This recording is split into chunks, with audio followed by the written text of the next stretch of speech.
नमस्कार विद्यार्थी मित्रांनो, MPSC UPSC क्विज या एज्युकेशन यूट्यूब चॅनलमध्ये तुमचं स्वागत आहे. आपण बघणार आहोत GS related question answers Marathi आणि इंग्लिशमध्ये विथ डिटेल एक्सप्लेनेशन्स. ओके, तर चला सुरू करूया.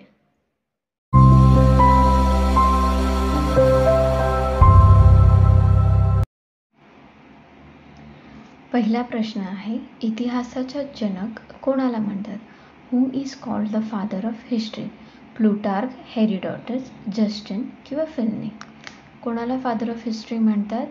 तर उत्तर आहे पर्याय क्रमांक दुसरा, Herodotus. Okay. Herodotus is known as the father of history because he was the first historian to collect and systematically document events and create an account. He compiled these accounts into his single major book known as the Histories. त्यांनी त्या काळातले सर्व historical जे events होते ते क्रोनॉलॉजिकली जसे जसे ते घडत गेले तसे तसे ते अरेंज करत गेले. ते म्हणजे हे सर्व त्यांनी कोणत्या कसं प्रूफ ठेवलं तर कोणत्या बुकमध्ये, तर एक हिस्ट्रीज म्हणून त्यांच्या नावाने त्यांनी ते बुक लिहिलं होतं. ओके. दुसरा प्रश्न आहे, ॲस्पिरिनचे रासायनिक नाव काय आहे? The chemical name of aspirin is acetyl cyanamide, acetyl salicylic acid, acetyl benzyl salicylate किंवा टार्टरिक ॲसिड? उत्तर आहे पर्याय क्रमांक दुसरा, acetyl salicylic acid. Aspirin is used to reduce fever and relieve mild to moderate pain from conditions such as muscle aches, toothaches, common cold, and headache. It may also be used to reduce pain and swelling in conditions such as arthritis. Aspirin is known as a salicylate and a non-steroidal anti-inflammatory drug. Aspirin आपण लाईफमध्ये सर्वांनी कधी ना कधी consume केलंच असेल. जसं की ताप आला, खोकला, बॉडी पेन होत असेल, सर्दी झाली असेल तर आपण कन्झ्युम करतो सर्वांनी. Aspirin is known as a salicylate. ॲस्पिरिनला काय म्हटलं जातं तर सॅलिसिलेट म्हटलं जातं आणि ते non steroidal anti inflammatory drug आहे. NSAID हे वन लाईनर क्वेश्चन्समध्ये येऊ शकतं. NSAIDचं फुल फॉर्म काय आहे? Non steroidal anti inflammatory drug. तिसरा प्रश्न, इसवी सन 1800 मध्ये कोणी हिंदी लोकांसाठी कलकत्ता येथे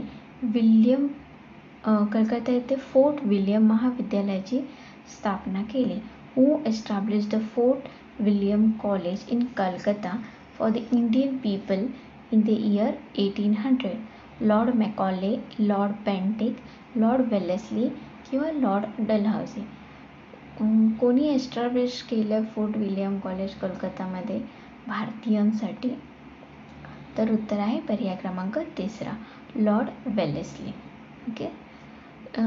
Lord Wellesley was the 5th Governor General of India from 1798 to 1805. In 1799 he invaded म्हणजे आक्रमण केले in Mysore and defeated Tipu, the Sultan of Mysore. Lord Wellesley कितवे गव्हर्नर जनरल होते? तर भारताचे ते 5वे गव्हर्नर जनरल होते. कधी ते कधीपर्यंत? 1798 to 1805. त्यांनी मैसूरमध्ये आक्रमण कधी केलं? 1799 आणि कोणाला हरवलं? टिपू सुलतान ऑफ टिपू सुलतान ऑफ मैसूर यांना. Okay.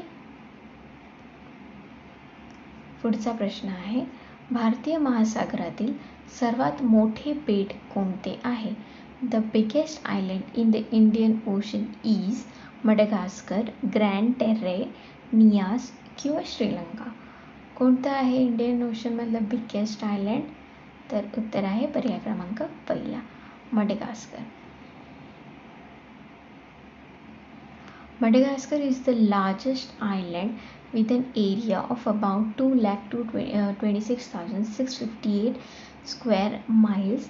It is located in the Indian Ocean, 250 miles off the eastern coast of Africa across the Mozambique Channel, just south to the equator. And Madagascar is the fourth biggest island in the world. मडागास्करचं square माइल्समध्ये किती measurement आहे? 2,26,658 square miles आहे. आणि ते कुठे located आहे?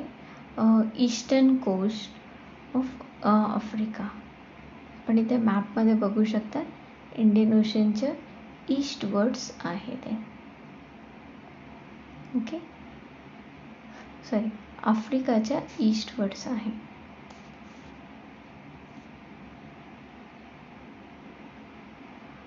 Fifth question, कॉर्नवॉलिसने प्रत्येक जिल्ह्याच्या आकारानुसार लहान विभाग करून प्रत्येक विभागावर डॅश हिंदुस्थानी अधिकारी नेमले.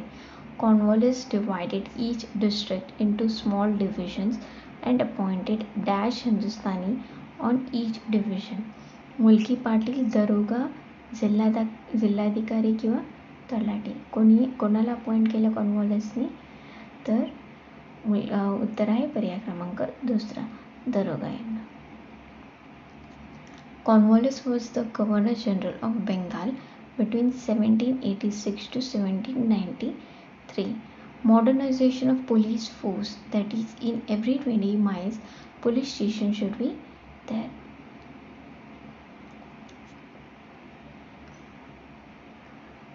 लॉर्ड कॉर्नवॉलिस कोण होते? तर गव्हर्नर जनरल ऑफ बेंगाल होते ते. ते कधीपर्यंत? 1786 to 1793. त्यांनी मॉडर्नायझेशन ऑफ त्यांच्या कार्यकाळामध्ये मॉडर्नायझेशन ऑफ पोलीस फोर्स घडलं. म्हणजे त्यांनी प्रत्येकी 20 मैल एक पोलीस स्टेशन असलं पाहिजे असे एक. नेक्स्ट क्वेश्चन, 8व्या वित्त आयोगाचे मुख्य उद्दिष्ट काय होते? The main objective of the 8th finance commission was, केंद्र व राज्य सरकारच्या कर्मचाऱ्यांना नवीन वेतनश्रेणी सुचवणे. To suggest new pay scales for central and state government employees, सरकारला कर उत्पन्न वाढवण्यासाठी उपाय सुचवणे. To suggest measures to increase tax income to the government, प्राप्तिकर वितरणाच्या आधारावर सूचित करणे किंवा उत्पादन शुल्क आणि कर्तव्य आकारणी विविध राज्यांमध्ये. To suggest the basis of distribution of income tax, excise duty and levy duties proceeds between various states, लघु उद्योगांना आर्थिक मदत किंवा सहाय्य देण्याच्या आधारावर सूचना देणे. To suggest the basis of providing financial help और assistant to small scale industries. तर उत्तर आहे आपलं पर्याय क्रमांक 3. ओके, पुढचा प्रश्न, वेद म्हणून डॅशला ओळखले जातात. The Vedas are known as dash, smriti, shruti, jnana किंवा शिक्षा. वेदास काय ओळखलं जातं? तर उत्तर आहे पर्याय क्रमांक 2, श्रुती. आपण सर्वांनाच माहिती आहे वेद किती प्रकारचे आहेत. तर 4 प्रकारचे. कोणकोणते? ऋग्वेदा, यजुर्वेदा, सामवेदा आणि Atharvaveda. According to the ancient Indian wisdom, the Vedas are called Shruti, which means that the mantras of the Vedas. Okay, पुढचा प्रश्न आहे, पायरीला एक डॅश आहे. पायरीला इज अ डॅश, दात आणि हिरड्यांचा रोग, एक disease of teeth and gums and insect किंवा एक कीटक, प्राचीन ग्रीक पौराणिक कथांचे एक पात्र, फुफ्फुसांचा रोग, a character of ancient Greek mythology किंवा डिझीज ऑफ लंग्स. तर पायरीला काय आहे? तर ते कीटक आहे अँड इन्सेक्ट. तर उत्तर आहे आपला पर्याय क्रमांक दुसरा. Okay. Pyrrhilla is a genus of bugs. Species are distributed in eastwards from Pakistan to Borneo. Pyrrhilla perissula is also known as the sugarcane plant hopper. Is a significant pest of sugarcane. Pyrrhilla कोणत्या झाडांमध्ये आढळतात तर ते शुगरकॅन ऊसाच्या खेतीमध्ये ते आढळतात, म्हणून त्याला शुगरकॅन पायरीला और शुगरकॅन लीफ हॉपर पण म्हणतात. ओके. नेक्स्ट पुढचा प्रश्न आहे, राजश्री शाहू महाराजांनी कोल्हापूर येथे अस्पृश्य मुलांसाठी केलेल्या वसतिगृहाचे नाव काय होते? What was the name of the boarding school established for the untouchable students by Rajshri Shahu Maharaj? Victoria वसतिगृह किंवा विक्टोरिया हॉस्टेल, मिस क्लार्क वसतिगृह किंवा हॉस्टेल, SM क्रेझर वसतिगृह किंवा हॉस्टेल, किंवा श्री फिटनिराल वसतिगृह किंवा हॉस्टेल. तर उत्तर आहे आपलं पर्याय क्रमांक दुसरा, मिस क्लार्क हॉस्टेल किंवा वसतिगृह. कोणी एस्टॅब्लिश केलं अस्पृश्यांसाठी म्हणजे अनटचेबल स्टुडंट्स मुलांसाठी? तर राजश्री शाहू महाराजांनी.